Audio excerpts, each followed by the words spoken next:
What's up? Welcome to a new episode of Movie Schmovie. This is episode 452. My name is Steve. I'm one of the co-hosts of the show, and as always, I'm joined by... Bro. Now I guess I'll go in and piss on the fish. Not that you do that. Let's be clear. You're not doing that for real. No, not I, John. Not John. Not the John I know. No. Never. Well, no. I'm not supposed to say when. Never say never, I guess. It's that kind of thing that you wait you wait until a few more people are in their graves, and then you write your memoir, and then you reveal which times memoir. you pissed on the fish. Memoir. You're so fancy, John. Right.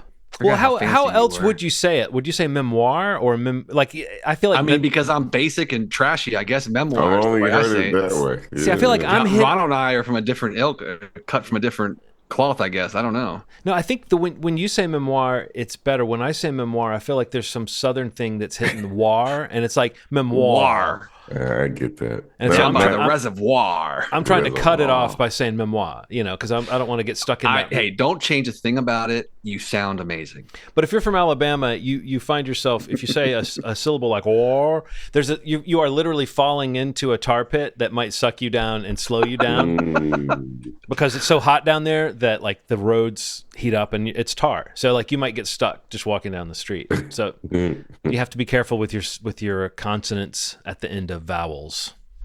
Note it. See, even there, vowels. There's a threat of like another syllable creeping in there somehow. Vowels. Vowels. An athlete. Athlete. He's an athlete. Well, sometimes you want to throw. Is that a thing? You get the little F in there. You get the F, like the athlete. Yeah, man. Now that we've gone through how to say things and not say things, yes. Which say the way it feels, baby. Don't think about us. You know what they say when someone mispronounces a word? It just means they learned it by reading. By reading or reading? Yeah, reading. Reething. I was going to say, do you say reading, reading? Is that an Alabama thing too? I go out reeving at the end of the... I don't even know, Zoom like slurs things so much that I'm not even sure which wrong syllable or which wrong sound you think you're hearing. So I don't even know. But I've heard both reething and reeving. But no, I was talking about reading. The old books. All of the above work. We'll connect the dots in the sentence. The old words on pages. Turning. Yes. That kind of reading. Very good. All right. Well, today's episode, we're going to get into Ronald's required viewing pick here in a moment. We're going to maybe talk about a couple shows, a couple movies any of us have seen over the last week. Nothing major, but I think, what was the other topic you wanted to... Oh, Alien Earth trailer. Alien Earth trailer, yes. Recording. Yeah. So we'll talk about that right after we get to the required viewing. Ronald, you want to do a little intro into your pick and kick us off? Absolutely. Danny DeVito, 1989, he directed a adaptation of the novel War of the Worlds. War of the Worlds. That movie would be cool. I would be. War of the Roses, which is an intense story about a married couple that really their marriage takes a turn at some point and they start hating each other and it gets intense. And it's a combination of humor and it's a dark humor movie. But it goes in between like really serious and really sad and comical kind of pretty quickly from scene to scene. It does. And it's one of those things. It's a pretty interesting feat that I think Danny DeVito really pulls off. Kathleen Turner and Michael Douglas are incredible in this movie, and Danny DeVito also very incredible. Cool. He's really good. Like I actually had to kind of, I'm sure Nikki loves my little commentary, but I had to like go bother her and talk about how good Danny DeVito is. Like just what a good actor. Like we love him for being so up for anything and being kind of like crazy and doing whatever nutty thing they want him to do. But you see him in, especially around this time, but even earlier than this when he really was just like this actor that was catching notice. He's very, very good. He's like. He brings such a weird reality to his characters. He just delivers lines extremely well. You know what I mean? Yeah. And like the wraparound is one of my favorite parts of this movie, which is not always the case with that kind of thing. He's having a moment right now too. He's going kind of the actors on actor stuff. What is it, Yeah, I've Variety or been somebody really does? enjoying that stuff. I've been really Yeah, he enjoying was in there everyone that's with been posting. Colin Farrell. Oh wow, that's a Those great. two were paired together, and then Arnold Schwarzenegger and his son Patrick were Yeah, paired together, and Dave they're Chappelle, right? well. I'm saying in the Schwarzenegger one, Danny like interrupts their thing Oh to like no, say hi to Arnold, and it's like a whole love fest. It's just fucking adorable. That's that's great. really cool. Yeah, I no, didn't see that he's one. definitely getting a lot of love on that like film Twitter because of these interviews and his just like he was just like I love Kathleen I love Michelle. Who's your Catwoman? He's like, oh, Zoe Kravitz. Oh, she's amazing.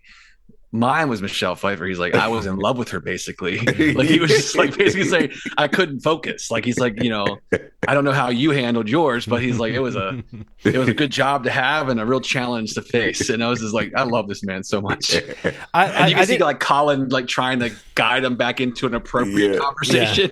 And he's He's like, like, I put on extra cologne. I did yeah, all this stuff. He's like, literally, all right. Yeah, literally. He's like, yeah, okay. I love it. I So she love must have it. been really nice, right? Like incredible actress. And he's Yeah. like, Yeah, Right, no, right. but she was so beautiful. I was having a hard time really functioning around her. Oh She's so God. beautiful. Nice, It's like nice. that. You want to talk about nice? She smelled nice. No, I think that but I do think, yeah, maybe, yeah, you want to keep a guy like that from going off too half cocked. You never know what Yeah. he'll say. But I do think that it's interesting. I know that it's the Penguin connection why they would pair him with Right. Colin Farrell, but it is also cool that it's like that's recognition for Danny DeVito as an actor to me to say that he's in this conversation as an actor and not just as a personality or even as an actor director, whatever we want to call him.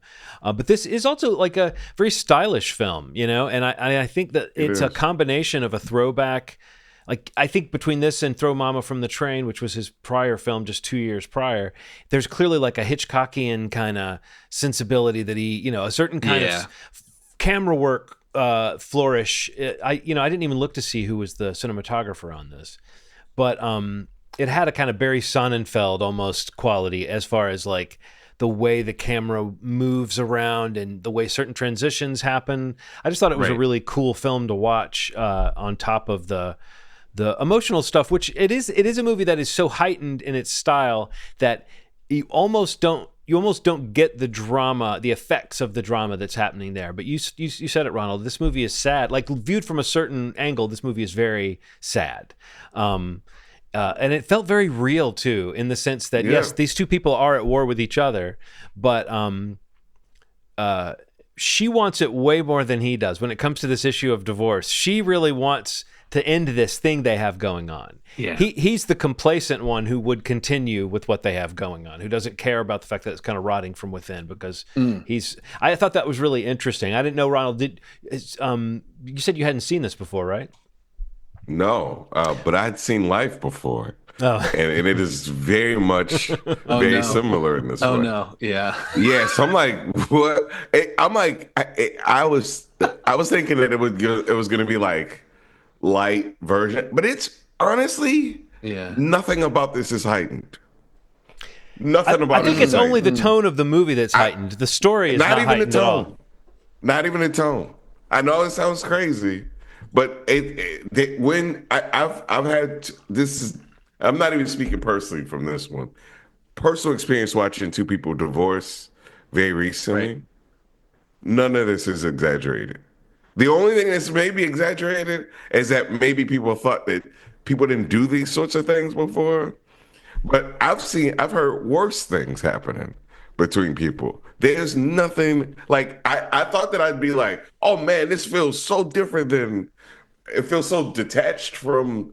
Man, it is so specific, especially the way that people are kind of like, people are a little more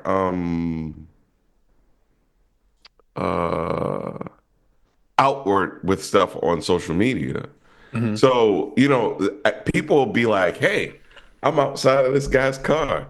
He cheated on me. I'm going to burn his car up. So like this is actually less heightened than now because people are kind of a little more performative now than they were back then. Because this was just like two people who are losing their shit in front of people.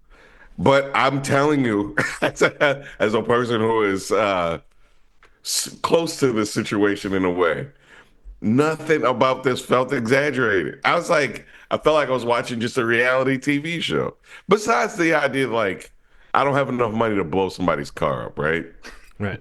Like, Well, I guess that's the kind of the thing I'm talking about is like the succession of things that happen and the way that it escalates has like a farcical element to it. The destruction of the car, those are things people do. But the way the car is destroyed, that it's done with like a monster truck on a street, you know, and that his car is not just a normal car. His car is this super antique collector's car, you know. So like it's the juxtaposition there. The whole thing with the woof, you know, her making him think that she fed him his dog. Like that's the kind of thing that you hear about people doing, but the way the movie presents it, and this is where I'm really talking about the kind, it's almost like a fabulistic tone, is the way that it almost seems like a story that could be true or not true in the way that Danny DeVito's character tells it. And the way that he says, I did what I could to keep it out of the papers. This could almost be a cautionary tale he's worked up to tell this guy. But I like the way the movie plays with if you want to see it as all true and not exaggerated, which again, I agree with you, Ronald, like there's nothing there's no individual thing that happens that is like not something that you could find an instance of somebody doing. And when you talk about worse, people kill each other. But like the way that you see that if we are to take it all as true, Gavin is like really sweet on the phone with his wife. Like I love that it makes him like a better husband maybe because he's picturing not wanting his life to fall apart this way. And I actually think it's interesting that the lesson of the movie is not just work things out and stay with your spouse, which is like that could be bad advice. No. Right. Or be generous. When you're saying goodbye, be generous. I do think that is so cool. That's such a cool. I was not expecting Danny DeVito's character to say that. He's like, if you're gonna do it, just be as generous as till something till you like till you vomit at night or something like that or something like what he said. you know it's that's something.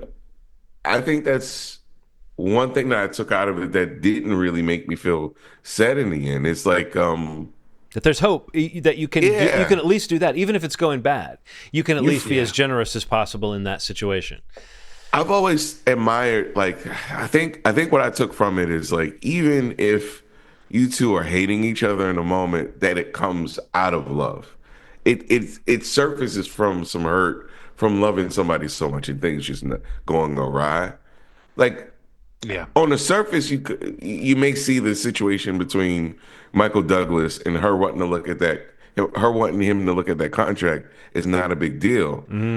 But he's being very shitty with her so about dismissive. And then he's like, yo, your little contract. It's like, when he said that. On a real level, like, you know, that adds up to a person. You have 50 of those things happen. You know, the first time doesn't feel quite as bad. So the 30th time is like, man, this is crazy. So wait, the 50th time, you're trying to punch him in the face.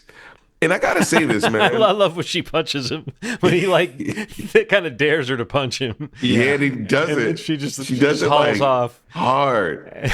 I do like how athletic she is in this movie, man. I always forget that subplot, but it pays off that she's athletic. Like, we see her jump off the floor in that one scene with Danny DeVito. Then later, when Michael Douglas doesn't even know, he's telling Danny DeVito like what you would have had if you had taken her offer. You know, he doesn't even know that this happened. Right. And he said she's a gymnast. And Danny DeVito loses his train of thought and looks off in his face. And then later, when she's like jumping onto the chandelier, like she shimmies around. I don't know. It's just that is such a cool, funny bit. Even this, the funniest is when she goes down the stairs and then she goes into like a perfect cartwheel for like part of going down the stairs. Like that kind of visual stuff was really that shows you that little thread of farcical humor that is coming into this. That is a true thing. It's one of her coping mechanisms, but it adds to her character so much of like, why is she so athletic? Like, who trained her? Like, was she a dancer? What was it in her past? Maybe I missed it if they explained it, but I love that it's just a thing we accept about her is that she's agile. I do like the sprinkles of it throughout the movie too, because when they went on that they met, she did something kind of athletic where she kind of did that and spread her legs really far. And he was just like, oh my God, this is overwhelming. There is something really cool about how sensual her character is in it and still kind of spiraling out at the same time.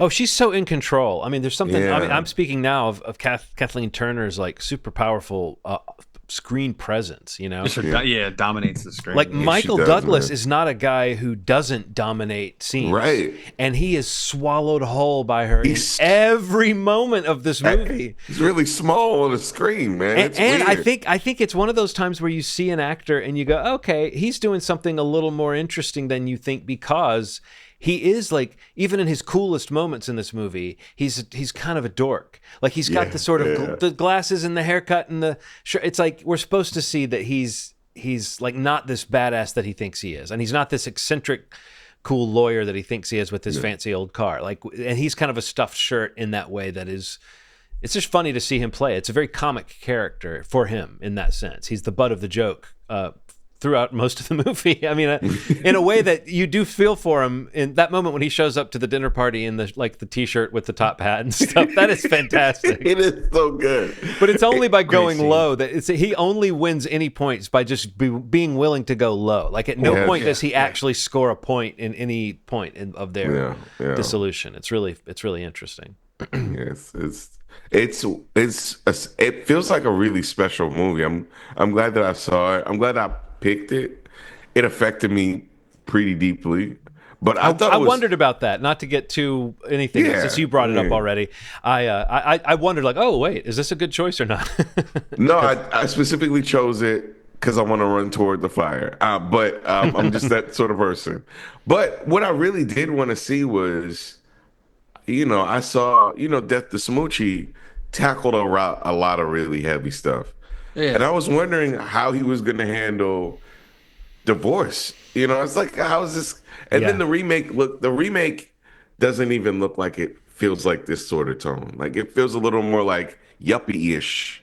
This still, even with these people that are wealthy, still feels a little different. Like it feels like almost like Mortal Kombat at some point. Like it feels like two people like squaring up and really like Mortal Kombat. right. Trying to beat the Don't you think yuppie-ish is what people were reaching for in the 80s, and now we see it a little differently? It's almost quaint sure. how much what these people want is like the job and the nice house and the nice car and the collection of figurines, and it's like they're desperately trying to carry forward like a version of living right that was like set for them. Like maybe she's a little bit more of a free spirit than he is, but that kind of yuppie fantasy is not a very rebellious fantasy. It's an interesting thing. And it's like we've kind of aged out of it, but in some ways these people have an incredibly opulent life by today's standards because they live in a big house and they have money for collectibles and all that kind of stuff. I just think it's interesting how like that has almost become kind of quaint. Again, even how I think he's meant to seem like a striver, not like a guy who's really, really wealthy, Right, right. And I also love how Gavin, Danny DeVito's character, is a total sleazebag.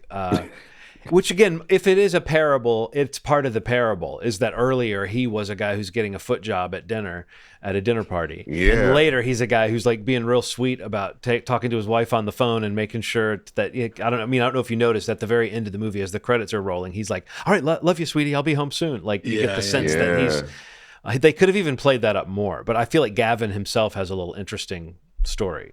Yeah.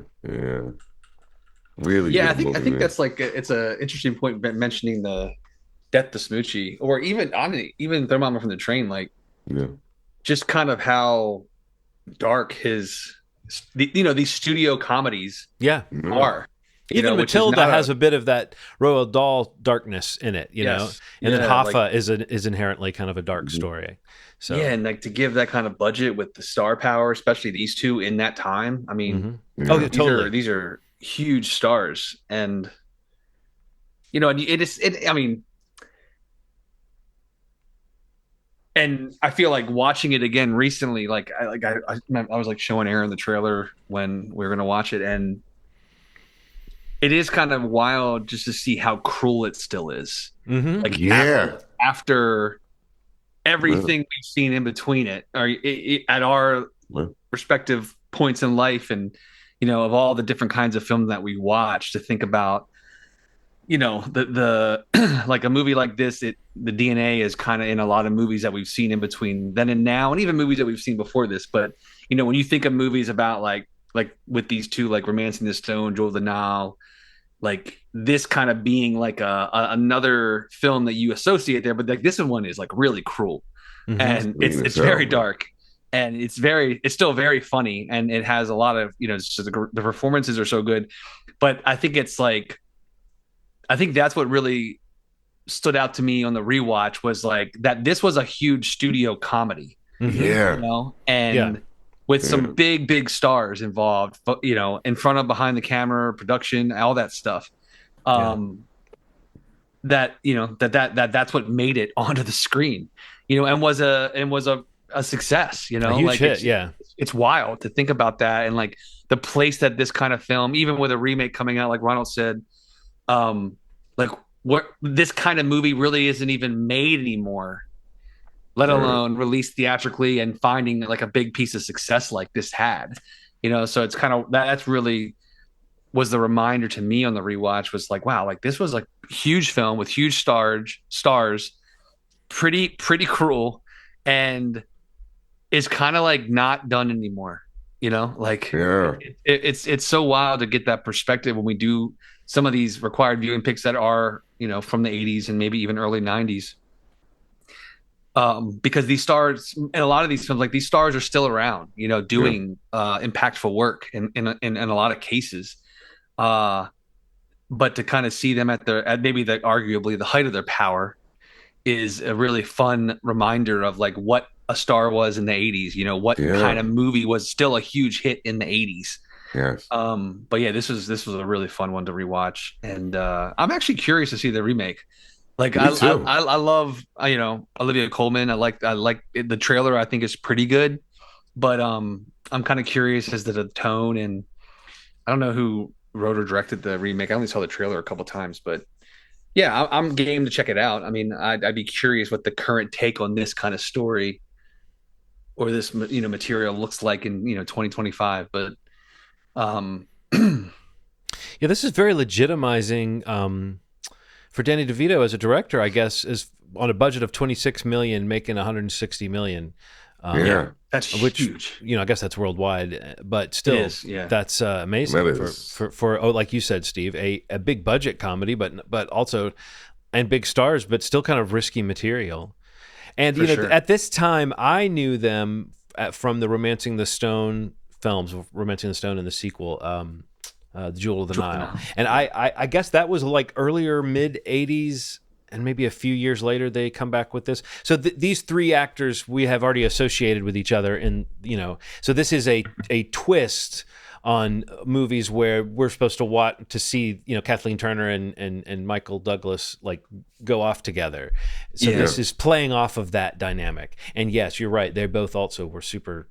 I mean, just magnetic stars at this point. It's pretty crazy Totally. to picture that. She still pops up, and she's good when she pops up. But it's interesting how long he's been. Like even in this movie, he looks middle-aged, and I feel like he's managed to hold on to playing. He was one of those guys who managed to hold on to playing like 40 somehow for like 50 years or Into something. the early 2000s. Yeah. And still an actor who I really love to see when he pops up. But I mean, obviously he's you see him, he has to play his age now. But I think he's one of those guys who I think if you really stood back and looked at his career, you'd find that he takes a lot of chances. And he does not mind coming off like looking bad, and I think that's something that a lot of leading men I dig that. don't have that quality of, and sometimes like in this movie, I mean, he's outright like, there's a couple scenes that are the most uncomfortable moments are the moments where it's like he's basically sexually assaulting her, and I feel like that plays a little differently now than maybe they intended then. And there's one moment where she says something to him on the stairs that I just don't think you would have a person say in a film now.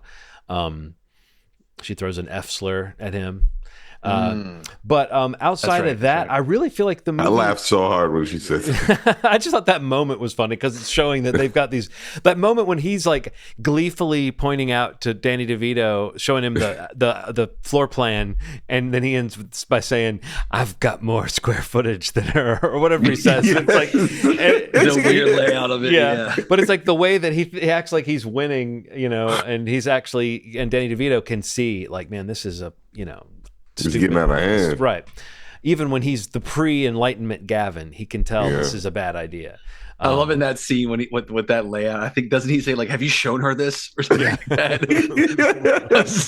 I was dying when his delivery of that line, or it's some variation to that effect. Danny DeVito is like, it's just like the wonderment of like, you're what? What are you doing? And then what does he say about the kitchen was tricky, but then we figured out time increments or whatever. Again, it's just very like there's not that world building is needed for a situation like this, but there's a lot of clever dialogue that suggests things that have happened before. Like for instance, at that dinner party when he won't let her tell a story and then eventually just takes over and tramples over her. You can tell that he's done that to her many times before. And you don't know that the movie hasn't told you that he is, but just from her reactions you can tell like this is like part of their lore, and and she's had it tonight. Like we're witnessing the moment where she's had it. We're not witnessing the setup. The movie's not going to take time and gently show us there's problems in the perfect marriage. It's like we go from, oh, they hook up in this kind of sweet way, to she spends all her money on a car for him when he's kind of being a jerk to their kids, and because he's busy with work, and then next thing you know, she hates him. And it's like, the movie does kind of yada, yada, yada that stuff. But I think seeing how clearly there's something funny and mysterious about the way that she just, as of today, can't stand the way he breathes, and she's done, that feels very true, kind of to your point, Ronald. That feels very much like what really happens in a relationship. So yeah, despite being a dark comedy, it's also a drama in that sense, that it does, kind of accurately convey the kind of the coldness that can arrive between two people. Yeah. But I don't think we're ever allowed to see them as like a happy couple, really, though, because the second we meet them, Danny DeVito has said those bastards didn't stand a chance, Yep. Yeah. So like even in that early part where you might be charmed by the way they meet and hook up, like, well, this is just the part where they like each other. Yeah. But she was great. It made me think about other movies of hers that I either haven't watched in a long time or have never seen. So, maybe on a future required viewing, we'll get deeper into the Kathleen Turner. Maybe a little less love for this one, but I feel like Serial Mom is the local favorite. Yeah. Definitely the local favorite. She's so good in that. Cool, man. All right, great pick. My pick now, yes? Yes. Okay, cool. I have a new movie. I'm going with another. I'm going with a newer film that's available digitally. I was like watching a couple videos recently on. I think it was on TikTok. There's a couple guys I follow. We're going through a couple lists of like movies from the last year that I really like that no one has said a single word about. I was like, okay, tell me what they are, please, because I'd like to find them and watch them. And the one that came up, there was a bunch from his list that like I have on my watch list now. But the one that stood out to me, mainly because of the cast, is a 2025 release called The Assessment. This is a movie with Elizabeth Olsen, Alicia Vikander, and Himesh Patel. I'll read the synopsis real quick. In the near future, where parenthood is strictly controlled, a couple's 7-day assessment for the right to have a child unravels into psychological nightmare. So it's flagged as kind of like a psychological drama, sci-fi, dystopian type thing. Feels like maybe a Black Mirror episode or an episode of The Twilight Zone, something like that. But I love the cast. I love that it's available for anybody who wants to check it out digitally. Rental is like only a couple bucks. It's on all the platforms. But yeah, it's called The Assessment. And we'll talk about it next week. Awesome. Cool. That was one that was, passed across my radar at some point, and then I just completely forgot about it. So I know. I'm glad man. Glad you brought it back in. Cool. You caught that one trying to escape. Get back here. So scorpioned it. So yeah, what we're going to do now is we're going to talk about the Alien Earth trailer, and then I think we'll get Steve's thoughts on Mission Impossible, and then at the very end of all that, the three of us can talk a little bit more spoilery about the end of that movie and what we think it means, and just get into some of the things that do or don't happen in that film. We've given it enough time. You folks have had time to go see it. So Alien Earth trailer. This is like not the first look we've gotten at this series, but it's the best look for sure, and the one that's the most like tying together what I've seen in a couple of publicity shots with the information that's been revealed, like this really sets up the show, I think, pretty well. Like after this trailer, I had a pretty clear idea of both how this fits into an Alien kind of story as a lover of that franchise, and also how this might give us some things that are different. And, it looks cool. I love Noah Hawley's work on the Fargo series. I loved his work on the Legion series, even though that series gets pretty wild visually. It's very interesting and creative. So I'm just ready for, like, I saw somewhere where he said, I would think if you're a fan of any of the Alien movies and you're thinking that a show set in that world would be cool, that I have tried to satisfy that. Like he just basically said he thinks he's done a valid and good entry into. That sounds good to me. And I was like, yes, that guy with his storytelling skills and his track record, I'm pretty convinced. But the trailer helped. How did you feel when you saw it, Ronald? And how much did you know about this concept before seeing the trailer? Had you read some of the little facts that have been coming out? I read some of the little facts. So I have a pet peeve, but I'm gonna say the trailer looks incredible. I feel like I'm watching the same Alien thing over and over again. There's always a person in a room. And they're like, man, these are containment systems. Why are they open? What are they containing? Why are they open? Why are they open? In the water every time. It's like I've seen it like 4 times in the past like 10 years. And Romulus was really recent. So I saw that exact same scene with that black dude mirrored like a year ago. And I think there's something to it happening the same way every time. And it's almost like it can be solved. This thing is this is an issue. This keeps happening in different places, different time, different settings. But it looks gorgeous. The set designs look out of this world. Mm-hmm. Actors look like they're just having fun in this world. I'll watch the hell out of this, man. I know what you're saying, Ronald. I think sometimes there's a beauty in the simplicity of that imagery, and that they can stick to it is almost part of the fun or part of the point.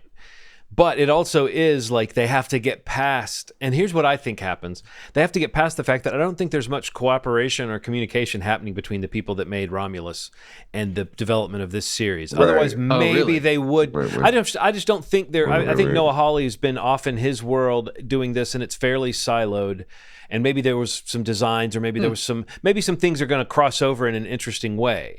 But he has more or less said that he's only using the aspects of the franchise that he thinks are useful to his story. And people are taking that to mean he's either ignoring the events of Prometheus and Covenant, or he's just not connecting to those. Whereas Romulus kind of connected to those a little bit, with the imagery. Yeah. So I don't know. I feel like the fact that we are getting a lot of the same stuff recycled, right down to the fact that we've got like a little white woman with dark hair as the lead. But it's interesting that she has a synthetic with a child's personality put into it. Man. That feels different. The other thing, I totally agree with you about the containment systems and them realizing it. But the little bit they said this ship has been going to the darkest parts of the galaxy and collecting the most dangerous life forms. I'm like, that's pretty cool. That's interesting. Cool. Like that feels like right we might get some other stuff. And also we're getting a different look. Like the latest versions we've seen of the Alien has been like as the science experiment. So if it's something that they find in a different way, I'm just intrigued by the differences you see. I do think that, yes, this show has to get over those hurdles of, in order to feel like it's part of the same world, it has to give you some of that same imagery. But a person who is inclined to say, I've seen this too many times, might just go, oh yeah, that looks like more alien shit. I don't need this, So I don't know. But I feel like if people watch the whole trailer, you get enough, like Timothy Oliphant's character seems interesting. Dude. I think he's supposed to be a synthetic character, and he seems to be doing all kind of research. So maybe we're going to get a little bit of Michael Fassbender's, nefarious android stuff mixed with something else. I don't know. I just don't think Noah Hawley is going to carelessly make something that feels too much like something else. You know what I mean? Right, but I know what you're saying, Ronald, about the imagery. And in fact, I took that as a sign of like, okay, it's kind of cool that this look fits in with the cinematic feel of the world. But yeah, I don't know, any franchise that's this long in the tooth can start to seem kind of repetitive. Yeah. What about you, Steve? I think you said yes sirree when I sent the link to the trailer. Yeah, man. I mean, any like, specific thoughts? I mean, I definitely, everything you guys have said, Ronald's point at the top is so valid. It's like, but I think that's because, especially when it comes to a trailer, like that's what works, like Every for the time. franchise. It's like, not to say they use a form or a template or whatever, but it's like, this is going to happen in every movie because they're like the greatest hits of these, kinds of trailers or this kind of franchise. But yeah, just kind of where this falls in the storyline. Your point, John, about it, like the cooperation between these efforts to like kind of keep the franchise going was interesting. I wasn't aware of that, but yeah, the cast looks great. I really like Alex Lothar. He was in the trailer quite a bit. I think he was in Andor. He was in Black Mirror, Into the Fucking World. I don't know if you know what I'm talking about. The kid who's like looks up in the trailers. He's the Yeah, totally. Yeah. He's yeah. Nemec in Andor, and he has that great. Yeah. He's the kid who writes the manifesto, and I love this everything. kid. Yeah, I'm a fan. So seeing him, I didn't even know he was in it. So it's just like these kind of things you're just learning, and as you're seeing this actual trailer for it, which is great. But yeah, I don't know. The cast is awesome. I am all for anything Alien. I'll at least watch it. But the production looks great. The scope of it looks really cool. Some of like the world shots that this Earth that we're in right now is really slick. Yeah, it's just cool to see an actual trailer for it. I mean, it's kind of crazy that it's only 3 months away, which Or I guess 2 months. is not Right. the smallest window. Like What's 2.5 months. Well, yeah, it's like Oh, June. Yeah, that's right. yeah. June. Shit. 2 months away. I don't even know what month it is. Wow, man. But Time yeah, is I'll literally watch anything from Alien, especially when it looks this good. And honestly, I think the timing of this is great, even if it has nothing to do with Romulus, because Romulus was a big win. Yes. And, It was. I think Romulus really accomplished doing quite a bit for the franchise. And even with this trailer coming out, reading that like the Romulus sequel starts filming in the fall, it's like Alien is having a moment. And, and then on the other side, so they can start planning accordingly. Predator is having its own moment. So it's like these are two beloved franchises from the 80s and 90s and now apparently. I mean, they're pretty prevalent. So I mean, maybe they're in good hands right now. Good. You know what I mean? The trailer's great. yeah. I know a lot of people had problems with Romulus. What's funny is I've heard a lot of people that greatly enjoyed it or have said they enjoyed it. I feel like that even those people have settled into this general view that it was too much of a rehash. And I don't know why that happens to movies that do that, but I understand that if people start to say, "Oh, this was just a rehash," or there's nothing new in this, it can kind of taint people's perception overall of a movie. But I feel like the fun of watching that movie and discovering just what they're going to do with it is like, that's something that the Alien franchise still has for me, is the wondering exactly how they're going to do it. They always do something different enough in one of these movies that there will be something that's worth sticking around for, So, yeah, I think that's something that's hard to maintain. I mean, there's a lot of other franchises that I love that don't get me anywhere near as excited as the idea of more xenomorphs. Right. They're still so creepy and scary to me on just this elemental level. And that's something we don't even get that much of a look at. But the creature effects that we saw in the trailer, it looks pretty cinematic. So I don't think we're going to be wishing this was a movie. Anywho, so that's coming up. So yes, Mission Impossible. Steve, do you think this is indeed the final reckoning, or will there be further reckonings? How did you feel about the eighth entry in Tom Cruise's franchise? I liked it. I mean, I didn't love it. I don't know that I loved Dead Reckoning. I mean, Yeah. I probably liked that one more than this. Yeah.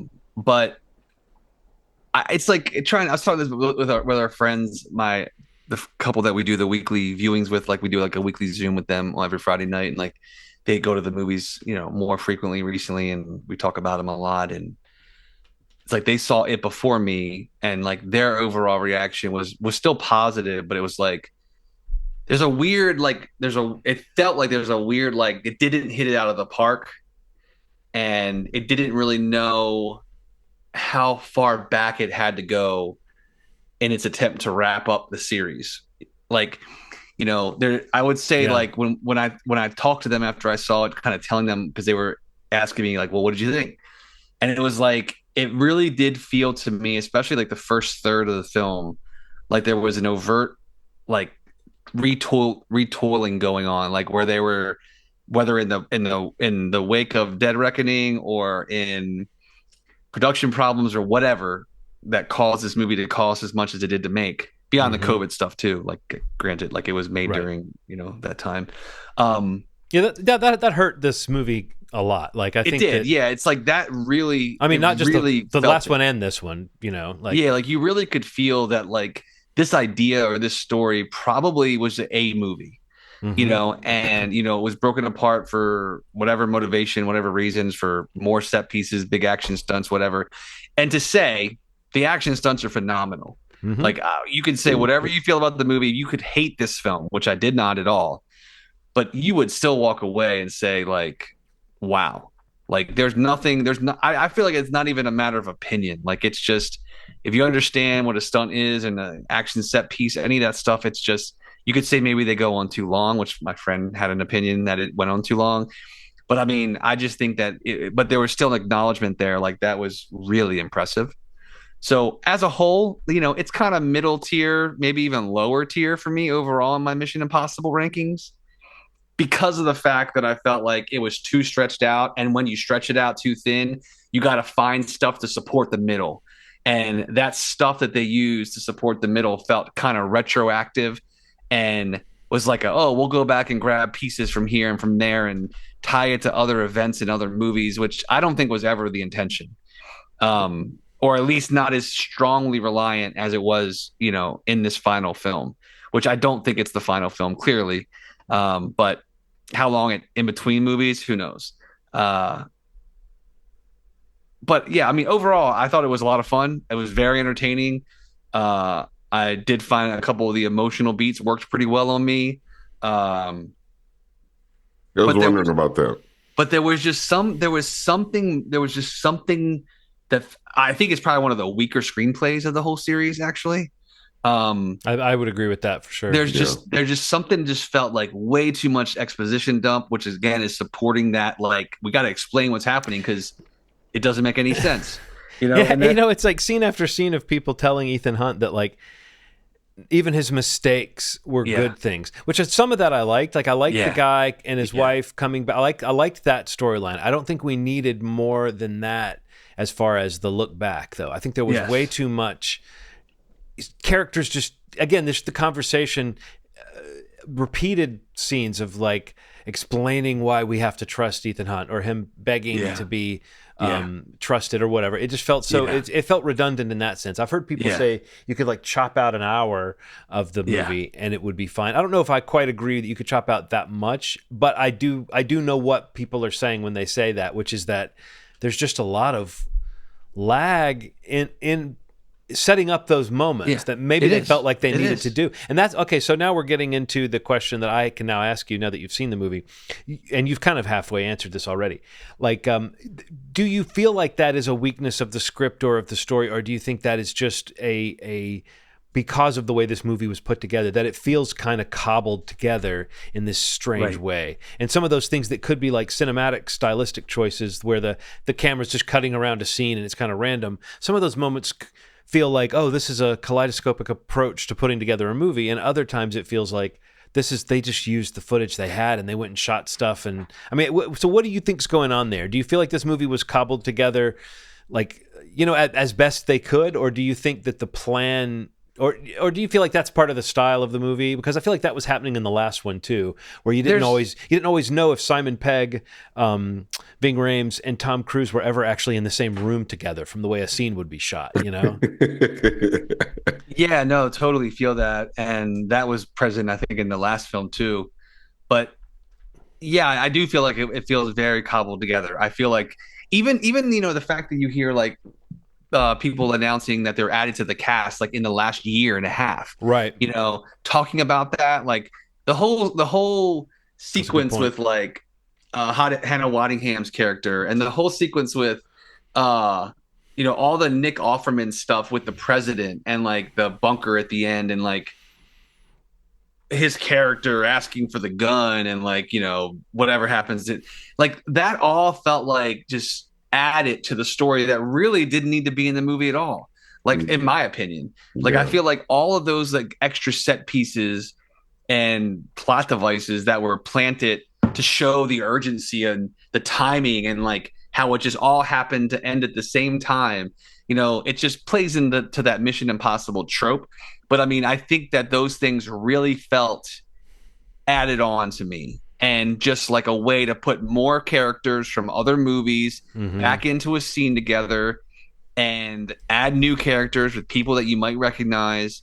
And I don't know. Yeah, just a lot of that just didn't work for me. Like it really distracted from like the cuts to those scenes. Really distracted from the main stuff with like the core cast that were together. In the scenes like towards the end of the film. And honestly, that's a lot of just like what didn't work for me. I mean, it didn't really make me like the film less, but I mean, because I think the film as it is and like as a whole, I kind of have a vibe on what it is and how I feel about it. But and the reason I say it like that is because I don't feel like if you take that stuff out, that this movie is a whole lot better. Because I feel like the dissection between the two films, like it did feel like there wasn't enough there to make two movies that are 2.5 hours or more. That's crazy that when you put it that way, because the story really does not need, like, you could almost imagine that the last story, the way the last one ended, you needed maybe one more action sequence. Exactly. To kill, like, you needed the submarine sequence, really. Yes, you need the submarine. That's it. And the rest is just extra stuff around it's that. just like, you get two big set pieces, these two big action sequences. You get. I mean, the biplane thing is astounding from a stunt. That's what I'm saying. Like you can't. I'm not criticizing. No, you're right. You're right. I know you're not.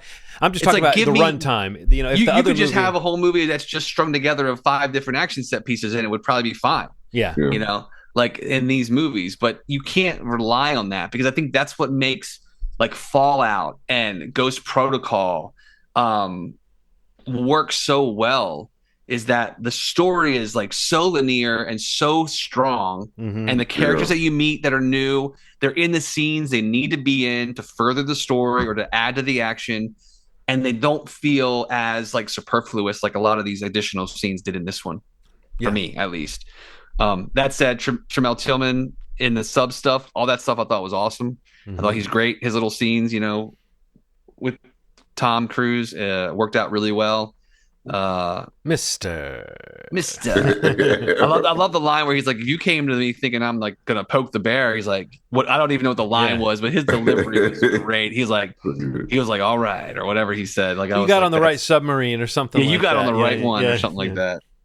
No, but but that also hints at something. You could see that character having his own little, even though it doesn't have a lot to do in the movie, there's enough going on there that he's actually kind of interesting in his own way, as opposed to what you said, where certain things are threaded through, like Hannah Waddingham, which just, not that she's terrible or anything, it's just it's like a functional role they needed somebody to play that could have been just a character we cut to a couple times, but instead they plop somebody real in it. And I think that's kind of, you're getting at this idea that like Tom Cruise, and we said this before, we think he loves actors. Think that he likes adding some of these people to the cast. Like Nick Offerman and her are both the kind of people you add. Even Tramell Tillman are like people you add if you know they have a little buzz around them and that audiences are going to like to see this person pop up. Some of those instincts are good, but it felt a little overstuffed in that way.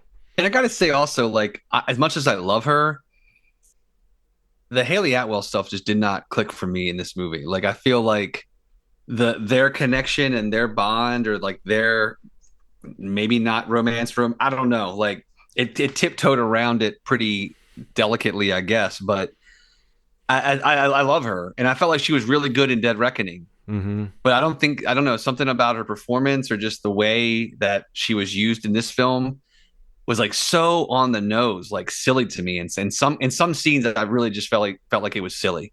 Well, that opening scene with her with the pickpocketing was, I thought, pretty silly. It's so silly. Well, that only exists so that they go like, you're the one that's going to grab it because you know what they say about fucking pickpockets. It's all about timing. Like Yes. that was so like we Yep. got to give her a thing in this movie, and it's that. And I mean, she's worth more than that. I mean, she did a lot more in Dead Reckoning that I thought was way better. Um, and honestly, like I'm still kind of bitter about Ilsa. You Yeah. know, like I kind of felt like that was the one that should have walked off with him.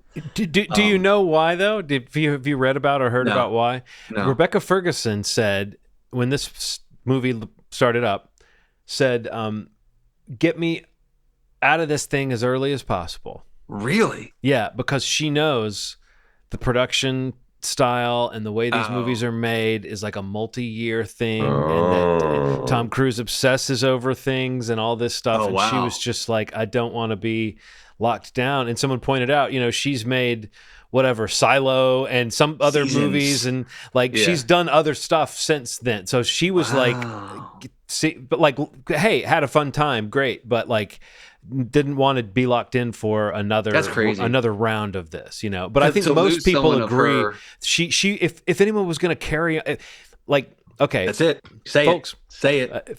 Folks, we're going to get into spoilers now. This is the part where we'll talk about what does or does not happen in this movie.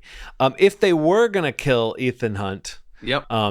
she's the only person they've introduced in the whole series, I really think, who you could say, I would totally be confident going to see a Mission Impossible movie starring Rebecca Ferguson. I know it couldn't be the 100% same agree. stunt-driven thing, but I bet she's pretty daring with what she'll do. So I bet that we would get some pretty cool physical stunts, but it wouldn't be the same series. But as far as the character and the type of performer she is and the type of chemistry that she has with people, I think Rebecca Ferguson would be really watchable as the center of this kind of thing. And in a way that I do agree, I think Haley Atwell is fantastic. I don't think that she, like, somehow between the last movie and this one, she did become more of like a simple character or something. At the end of the last movie, it's like she's signed on to the team and she's embracing this responsibility of like what it means to join this team. In this movie, it feels like somehow in a few months she's become like equal to Ethan Hunt in almost every way. Yes. Except for maybe some of the fighting skills. Like they do present it as she's more like tactical and he's more muscle. But like, Ronald, what did you think of all that? And I guess anything else? I don't know if you had any other thoughts about what Steve and I were just talking about, which is kind of the idea of how characters are moved in and out of this series, and if in this movie we had a bunch of necessary characters or some kind of like every character had kind of an extra version standing around with them. It was a mishmash of stuff. I mean, it was a bunch of ideas kind of thrown together, and I think that's what I was kind of getting at when we were first talking about it, how it kind of felt like it just felt like a bunch of stuff was happening. I do really enjoy Haley Atwell, but I know what you mean. Like I felt like she was really something different to Ethan in the first film than in the second film, and she kind of became this like, hey, dirty pickpocket. Yeah. It's like she became that kind of and I don't know why that happened to her. Like I thought she had a lot more skills in that. I thought she was also like crafty at getting away, and not just that she was a dirty thief, but that felt like that was all they were using her for. They were like, hey, dirty thief, you need to take this USB drive out, dirty thief, and then swap it out real quick, dirty, because all you do is steal. And I was like that. I thought in the first movie she was like, I thought they had a connection and they were romantic, and then she was just kind of like a prop in the second one. I did really love what's the martial arts lady, Pam Pom Clementif. Yeah. Oh my God, she stood out more than Haley in this one. Like she was a lot more dynamic. She had heart. Seeing her with Simon Pegg was really cool. Their chemistry was it. great because of the little beat where, what is it? He says to her, when it looks like he might die and he needs somebody to perform like field surgery on him, Yeah. And he says, what is it? Are you a doctor, or is anybody a doctor or whatever? But she says, I'm a killer, not a surgeon or whatever. And he says, close enough, or what? Just the idea that like he makes her sort of save his life in that moment. And I think that was a great gift for her because she is a person who kind of thinks like, okay, what am I good for? I'm really just a killer. I mean, again, not a huge character arc, but I thought it was kind of cool to get that little extra bit of meat on that character, that she sort of, you can tell that she wants to be more than just a weapon you can point at somebody. So that was kind of a cool thing. The pairing there was good. I really liked Simon Pegg in this. I'm glad they made the choice. Here we go, folks. Once again, the warning was in place before, but I'm glad they made the choice not to kill him, but I also would have accepted his character dying.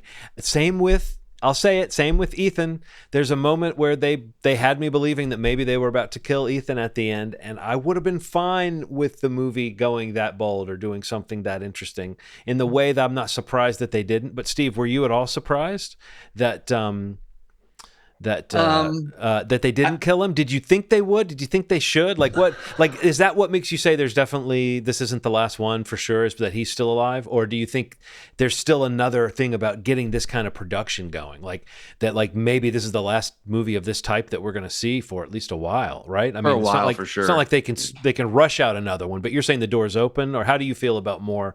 What should they have done? No, I think the door's definitely going to be open. I think it's going to be a while till it happens. I mean, unfortunately, I don't know the final numbers, but I mean, for Dead Reckoning and Final Reckoning, I don't think because of their production budgets, really, at least with the theatrical piece, like that they really made a lot of money, which is a big problem. Like after all is said and done, you know what I mean? Mm-hmm. Because of the COVID stuff, the reshoots, all this other stuff that happened, like I think these production budgets are just insane. So yes, I do think that this franchise is still open to be continued at some point. When and how and with who, not sure. But I don't think they would ever really stop making a movie like this or a franchise like this, especially because, it'll still make a decent amount of money. But what Tom Cruise's involvement in it is, I'm not sure. But I mean, you got to remember, like, this was his attempt to find a franchise, and this, back in the 90s, and this is not something that I think he's going to truly let go of, even from a production standpoint. So if there's involvement in what way, I don't know, but I think that, there's probably many ways to go about continuing the franchise at some point. It's weird. Like, I kind of feel like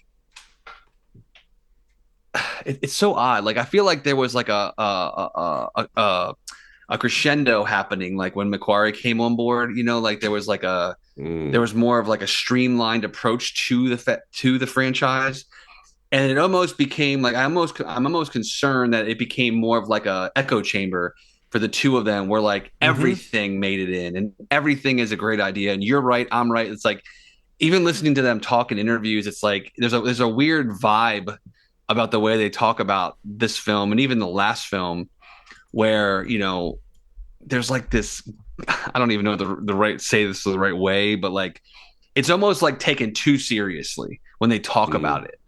And I think that comes through a little bit, because I think maybe there needs to be a look at this and say, well, there's a different way this can be done, that could still be as effective and still hit the right beats for what the franchise is. And I hope they do that, because again, I would love to see more Mission Impossible films. I love the setup. I love the idea, and it's a proven thing. So I don't think they'll stop making them. Again, Tom's involvement, I don't know. Ethan Hunt's involvement, I don't know. But so at the end of the movie, did they take away the internet? Is that what? Like, did the system completely crash? It all went away, or is it just that now he has the power? Like, now he's the smartest man in the world with the access to do whatever in his pocket. I don't think they took the internet. I think that was the solution that they found by putting it into that optical drive. Yeah, like trapping it there. So the entity, we haven't really talked about this, but the AI villain of the film, which is another kind of silly aspect in some ways. It's silly, yeah. Like, but you could buy it. You could buy it. I mean, in some sense, it would have worked. It's just they stop and ooh and ah over it a little too much for it you not to notice how silly it is. But like the idea that the entity, this is the way they keep talking about it. I don't know. I do think that maybe this shouldn't have sustained 2 movies. As far as what you're saying about the series, I do think it kind of peaked with the 4, 5, and 6, and I think that Yeah, I that's what don't I'm know that they saying. could get back to that point really, but I do think they could give me those moments where I feel like I'm being swept along and the music is kicking in and I know the stunt's starting up and there's no one else that does it like this. Hmm. But it doesn't feel like it doesn't feel as assured, and that's why I compared it to the Fast and the Furious series, in a sense that like as they get more over the top, they do sort of lose a little bit of that ability to really wow you. And is it Yeah. maybe important to have different talent coming in, a new director that Tom Cruise has to kind of wrestle with? Is it maybe what you said, Yeah, the Ralph McQuarrie, as competent as he is, as responsible as he is for the heights, is he maybe the wrong guy to keep this thing I going think in so. that Probably. same I don't mode? know. Ronald, what were you about to say? I think you have a better idea of the dangers of AI than this script did. And I can't have you tell me how dangerous it is and then show me a chart of the world's weapons. And that's the only thing. It didn't really present enough danger for us Right. and for Ethan physically for us to really understand what this thing was. You know what I mean? Like if it took on like say if say if it wanted Ethan to do something. It's like, look, he put on the mask, and the mask was like, I need you to go to this place to deliver us for something. Not telling him why. And when he's like, I think it's trying to trap me. And then AI starts controlling things around it. So you're like, okay, if AI gets out of control, technology gets lost in this like grid of like this thing that kind of controls itself. It says, "Oh, Steve doesn't want to stop right here, so I'm gonna fucking crash his car right now, or I'm gonna make this light Hmm. change so that something crashed, or I'm gonna start taking money out of his account, or you know what I mean, or Yeah, yeah. Yeah. I'm gonna steal John's art, or it's like that's at no point during this movie did I feel like this thing really was a threat in the way that I don't want to hear about why it's a threat. Show me why it's a threat. And I think that's why this script was shitty in that way. If the villain was AI, show us why AI is a threat. Show us Yeah. why societally why it's a threat. Because who was the threat when they were in the bathroom and the man was cocking his arm back like a fucking gun? A big dude in front of him. That was the threat. You understood how big he was because he was punching through the fucking wall. You Yeah. Right. understood visually how dangerous he was. And I Yeah. think that at no point did you know how dangerous AI was? I mean, I You know what? don't know how dangerous it Only was. through the sort of like over the top aspect of Missiles. nuclear desolation is about to happen. But you're kind of Sure. getting at this, Ronald. Like what you're getting at is exactly this, that threat. Like, and I always am the person who says this thing about this type of series, and I think they could. But maybe the question is, could they? Couldn't they go small? Like, couldn't they Yeah. have a And film they go where it's small a with it. mission going in and they've got to extract somebody and they got to get to an airfield on time, or they're going to be stuck in some war zone and the government can't extract them after a certain moment and they miss their time and now they need to bring in Ethan Hunt? I mean, couldn't they do like Sure. that kind of movie and have it actually work better in the way that we're talking here, where you could still have the amazing stunts, but you wouldn't Yeah. have to have an AI villain that's taking over the world? You could just have like, we've got to get past this impossible mission. We got to get over this security system that can't be beat. We got to get out of this prison camp Yeah. that can't be escaped. Is that not maybe more interesting at this point than the I, world's going to end if Ethan Hunt doesn't manage to do everything yes. right on time? I think you're right. And all I'm saying is whatever it tackles, it has to tackle it in an intelligent way now because we understand what things do now. Like people are using AI every day to write to type. What if everything you type to AI went to somebody you didn't want it to go to? You know what I mean? Like Yeah. just give us an idea of how the danger, or like a small idea, kind of like that. What if there was a version of a guy on the other side that was kind of like a Ethan's kind of he maybe was in training camp with him at one point, and he's just like, I hate Ethan. They And I've tried been to do that with Gabriel in this movie. They did, and but it didn't. work. It didn't click. I like Isai Morales, but he didn't like He wasn't overpower physical enough. Tom Cruise on screen. You know what I mean? Like No. you never really felt like he was a threat to Ethan Hunt. I'm trying to think of somebody that could have been like a presence for him. Well, I think the That whole felt like short, man. wait, who? It fell short with Gabriel. Gabriel. Yeah. I felt like the stuff that worked the best for me, at least villain wise, and I think this is a little bit of what you're saying, is the whole idea of like the syndicate and like Solomon Lane. Like that almost is like an opposite Ethan Hunt. Yeah. Same way MI6, went rogue, creates this thing. It's like the opposite of what we follow Ethan for. Like I think, Sean Harrison, that character in Rogue Nation and Fallout, I think that's what make those two of the best mission films, honestly. Mm-hmm. Like it's a grounded enough, it's not too overwhelming, it's not too high concept. It's kind of enough in the lane of what makes sense for spy thriller action films without being too heady. And like this just gets too over the top, which I felt like this was too. Solomon Lane also had a great voice.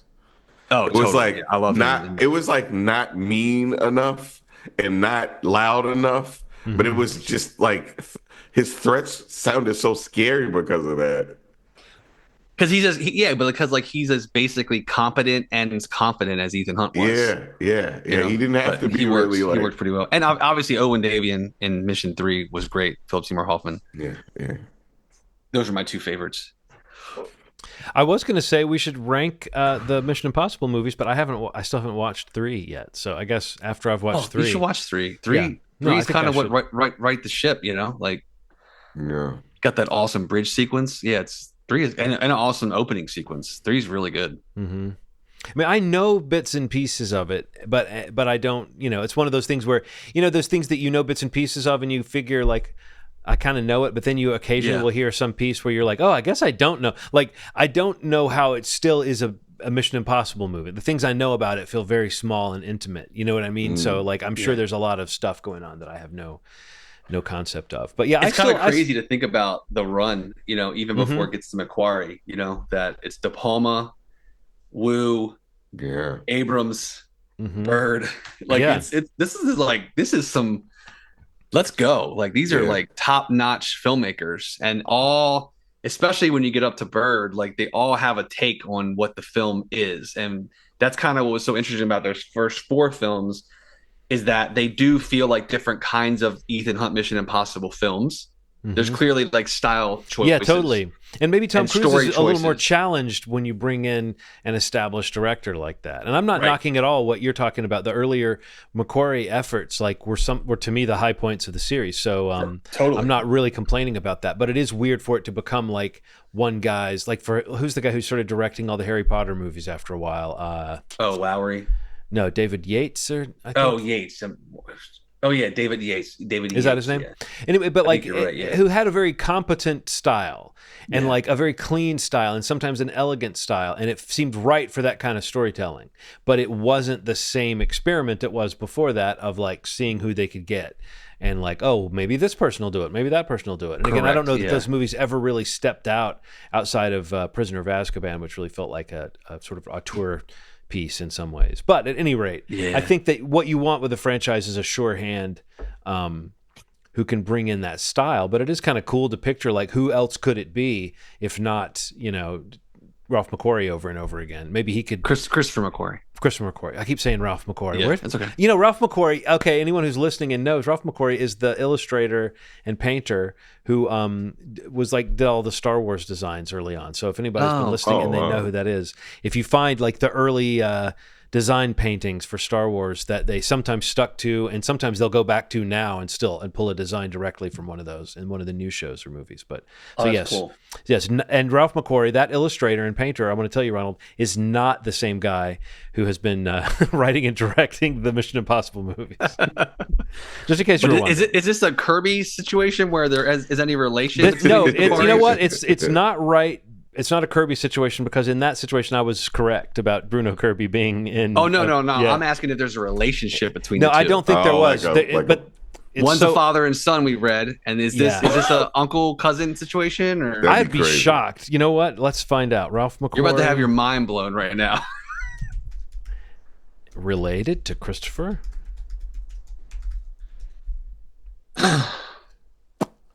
No, Ralph McQuarrie and Christopher McQuarrie are not related. Ralph is a concept artist known for his work on the original Star Wars trilogy, while Christopher is a screenwriter and director, particularly known for his work on Mission Impossible and The Usual Suspects. So, however, Christopher McQuarrie is rumored to have done a lot of work on Rogue One, so there is a Star Wars connection. Yep. But yes, no, I've been saying the wrong name this whole time. But I'm only nerds who know about Ralph McQuarrie were really bothered by that. They were just thinking maybe John knows Christopher McQuarrie's middle name. But I mean, I still like him as a director, and I guess I'd be excited to see whatever they would do. But if they were to announce another one with him at the helm, it would feel a little bit like, okay, like I see what you're doing. You know, like I don't even know at this point what that would look like. But I say go small. Their relationship is a little weird to me. Like, I don't know. I admire and am in awe of like these successful, impressive, encouraging, creative relationships that you see filmmakers and actors or whatever role or function they're in. But there definitely is a point where you're like, diminishing returns. Should we take a break? Like, Go, Christopher McQuarrie, go make something besides Top Gun Maverick 2. Tom Cruise, go make something besides Top Gun Maverick 2. Like, you want to see, and like Tom Cruise is doing, you know, a couple other movies, going back with Doug Liman and doing stuff with like, what is it, Inarito film. Like do that. Like, I need him, like put him with an auteur who's like gonna maybe make him do something special. You know, that's not just the big stunt that he's become known for. Which, again, I love that about him. It's one of the reasons I love Tom Cruise, and it's an actor as a performer. But there's so much more. Like, there's a phase of his that we haven't even hit yet. And even last week, talking about Magnolia, it's like there's a performer that he's a great actor, I think, like legitimately. And, you know, I want to see some of that effort. You know, I would be happy to, you know, see him do movies like that for a while. Or get him in, we talked about this before, like get him in a Tarantino film. Or get him in something special like that. With a filmmaker who has a real, like, he's going to be in that sandbox for a little bit, you know, not the Tom Cruise sandbox, like where everybody wants to come and hang out, which it feels a little bit like that's what's happening with McQuarrie, to me at least. When I heard that, like, you know, like the whole Tom Cruise wants to work with Michael B. Jordan, I'm like, will Tom Cruise be in something different? Right. That's what you want to see, right? I mean, I don't know. Like, cool. I don't know, but maybe it's a good point because like he's so controlling and so in control of what he does and how he does it that I don't know what that looks like. But I mean, again, he made I think he already made the Inarito film. And I've heard him talking about it on like the PR tour for this film. Inarito's apparently been blown away by Tom Cruise and said some pretty complimentary things about directing him. You know, he constantly brings new things to the table and he's constantly surprising him, and he's also referred to the film as a comedy, which is like, okay, whatever, but like, yeah, we'll see. I'm up for that. I'm interested in that. The log line, the most powerful man in the world causes a disaster and embarks on a mission to prove that he is the savior of humanity. Sounds like the perfect movie for Tom Cruise, right? It sounds like a joke about a part that Tom Cruise would take. But an awesome cast, man. That movie looks awesome. No, Tom Cruise, loaded. Jesse Plemons, John Goodman, Riz Ahmed, Emma Darcy, Michael Stolberg. I mean, this is an awesome cast. I mean, and it's flagged as an adventure comedy. Sounds cool. Like, I want to see that movie. Like, that's next fall. Well, 2026, fall 2026. But, yeah. All right. Mission Impossible, Final Reckoning. Not so final. We'll see when it reckons back around. When do you reckon it'll come back around, John? 5 to 6 years, 5 to 7 years. Yeah, I mean, that's my thought, would be kind of based on what you said. If there is going to be an attempt, and if this is just something that it's going to be a boulder that Tom Cruise rolls up a hill because he wants to do another one. You know, that's going to be maybe more the impetus behind it rather than the market like these are expensive films, and they haven't made as much lately as they wish, but there's still kind of a fondness for them. So I could see him getting the ball rolling on one in the future. I almost see it being that next wave, Steve, where he does do I'm the older mentor of a younger team, or I'm the gray-haired guy that they come and find when they need to, whatever. The same, whatever, ego trip type stuff that he likes to do. But I could see them leaning into, like, maybe take a break and come back and lean a little bit more into the fact that he's aged, rather than seemingly trying to deny that he's aged, which is kind of what you've been talking about with the hair and the overall feel of this. But it did feel like they were trying to put the close on something. I felt like it was a little bit cautious that they left. That Luther was the only real casualty, the only death that really made it seem like an ending. Yeah. But I guess I'm not too surprised that they didn't just knock them all down. There's worse things to do, or more interesting things to do, I should say, than just killing people. So. Anything else you guys want to mention that you've watched, or before we wrap up? No. Nothing special? I did have this thought since we were talking about War of the Roses. I kept thinking, like, who would I put in my new version of War of the Roses if I wanted it to be as nasty? You mean besides Benedict Cumberbatch and Olivia Colman? Yeah, if I was going to do my version, right. And I thought about how I feel like Glenn Howerton and Caitlin Olsen could knock it out of the fucking park. Oh, my God, dude. Yes. I mean, that's probably been some episode of It's Always Sunny, right? Right. Yeah, right. It feels like it must have been, right. Oh, I just want to say Sinners came home, the digital. If you buy digitally, it's like buying a DVD, man. It is packed full of features. It has That's great. An hour of extras and 20 minutes of cut scenes. So I'm digging into it. I haven't even finished it yet. It's so much stuff. It's like a cool thing to feel like buying things digitally feels like it's worth it. You don't feel like you're leaving empty-handed because there's so much content. Yeah, I love that when they do. Yeah. I remember it was one of the ones during COVID. Palm Springs did that. I think they had something special. It might even that was a different thing, like where it was streaming.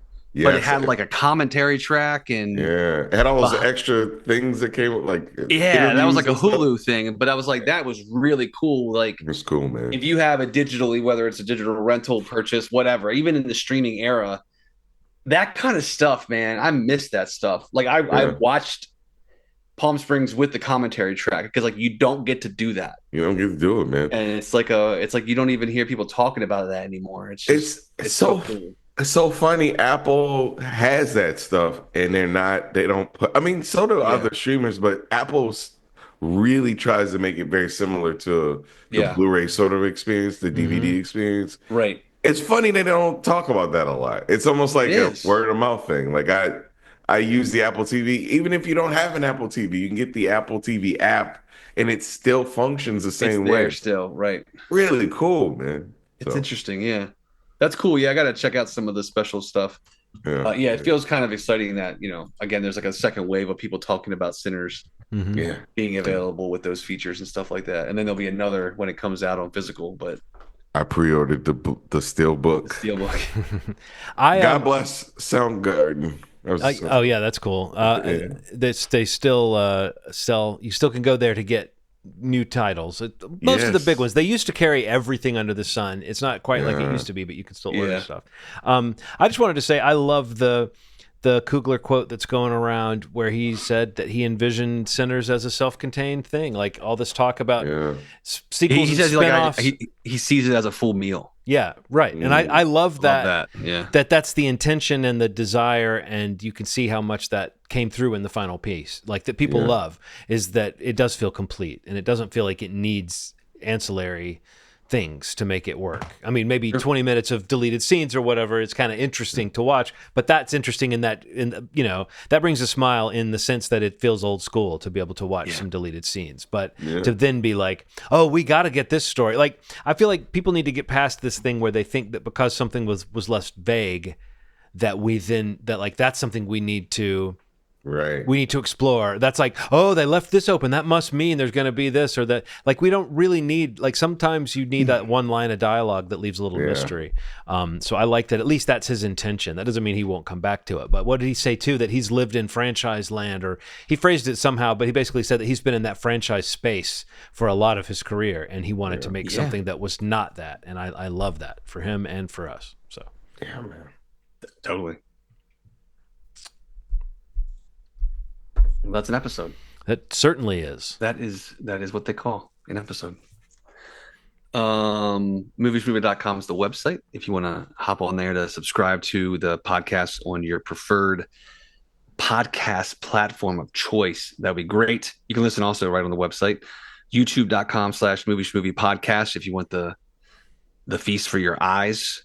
And you can also just listen there as well.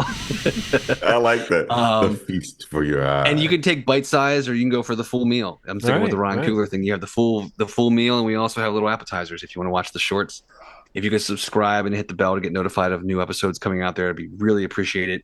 We'll be back next week to talk more about my pick, which was, again, The Assessment for required viewing. John will be able to talk about the new How to Train Your Dragon release. And I might go see Ballerina this weekekend, so hopefully we can talk about that too. So I'm also going to try to see Bring Her Back. That's one I'm perfect. I want to see that too. Yeah. The From the World of John Wick, Ballerina. We'll talk about that. It's the longest. Like, you see it on IMDb like that. Like, what? Come on. Steve, you gave me a great idea for like one of those sound-alike franchises, John Rick. John Rick. No, back like, again. What? You want to see the new John Rick movie? Yeah, I love Ballerina. John Rick. Okay, cool. Let's go. So we'll be talking about a lot of new stuff next week. John Rick. But not John Wick. That's part of Schmovie Studios, clearly. Thank you so much for listening, and as always, you made our day. Thanks. Bye. Woof.